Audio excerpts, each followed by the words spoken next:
E pela primeira vez aqui no Brasil, um paciente recebeu um implante cerebral para tratamento de TOC, o transtorno obsessivo compulsivo. O procedimento foi realizado com sucesso no final do ano passado, no Hospital SOS Cardio em Florianópolis. A nova opção para o tratamento de TOC é conhecida em tradução livre como estimulação profunda do cérebro, ou pela sigla DBS, Deep Brain Stimulation.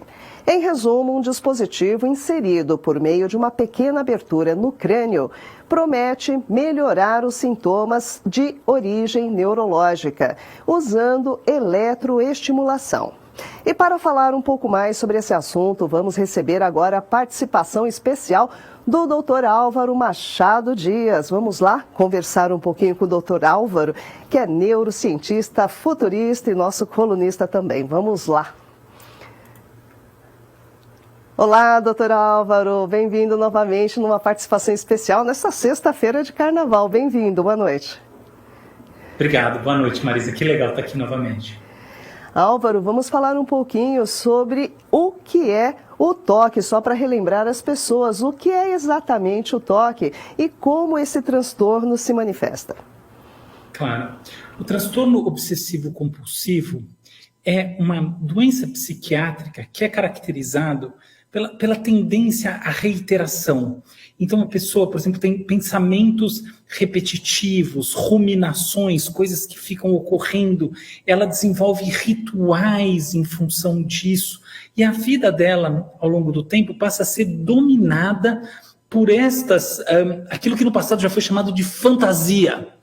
Ou seja, por essas coisas que não tem nenhum sentido na prática. O caso mais conhecido é das pessoas que sentem que precisam lavar a mão exaustivamente. É lógico que isso gera ansiedade, isso gera tristeza e, além do que, gera uma sensação de perda de controle sobre a realidade, que é muito importante, marca a vida desses pacientes.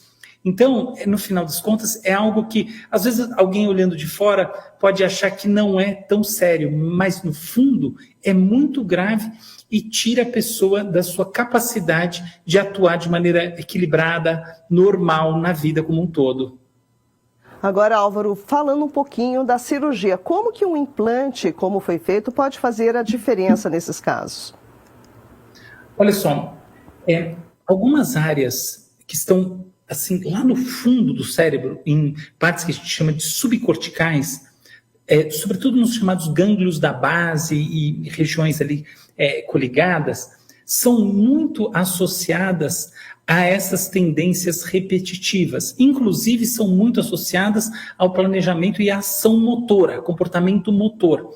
Quando estas áreas específicas são estimuladas, esse comportamento que está associado, ele tende a se tornar menos, vamos dizer assim, obrigatório na experiência do paciente. Então, o paciente começa a ganhar domínio intencional sobre aquilo. Não é que a tendência desapareça. Tá? Não existem botõezinhos no cérebro que são apertados ou estimulados e o comportamento muda como um todo.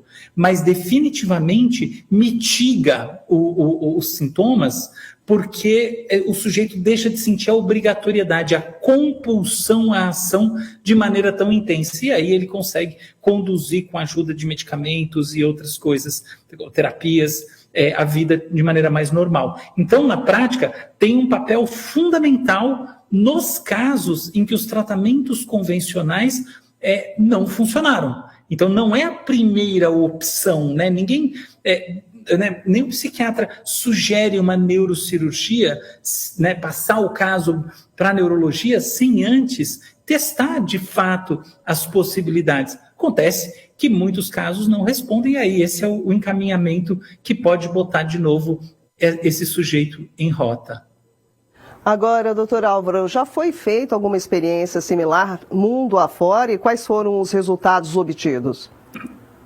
A estimulação profunda, tá? Também chamada de DBS, Deep Brain Stimulation, existe há bastante tempo. Inclusive, não é um procedimento só utilizado no TOC. Então, por exemplo, é muito comum que se faça neurocirurgia e se insira esse estimulador que vem associado a uma bateria, a uma estruturazinha que parece um marca-passo, tá? Que fica embaixo da clavícula, em pacientes com doença de Parkinson e outras mais. Então, não é novidade, tanto para o tratamento psiquiátrico, quanto também não é na neurologia.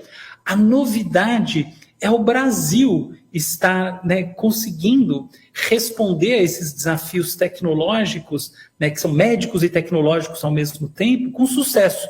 Então foi muito legal o que o paciente lá de Florianópolis pôde experimentar no Brasil. E no contexto mais amplo, os resultados são bastante favoráveis. Agora, é importante dizer que resultados favoráveis não significa cura absoluta. Não é que o paciente sai de lá e acabou o problema, como se existissem botõezinhos, como eu falei, que a gente aperta no cérebro e os sintomas desaparecem. Em geral, não é assim, mas a melhora é significativa a ponto de poder gerar uma cascata de outras melhoras, de outros resultados que vêm junto e aí sim levar essa pessoa a funcionar normalmente na sociedade.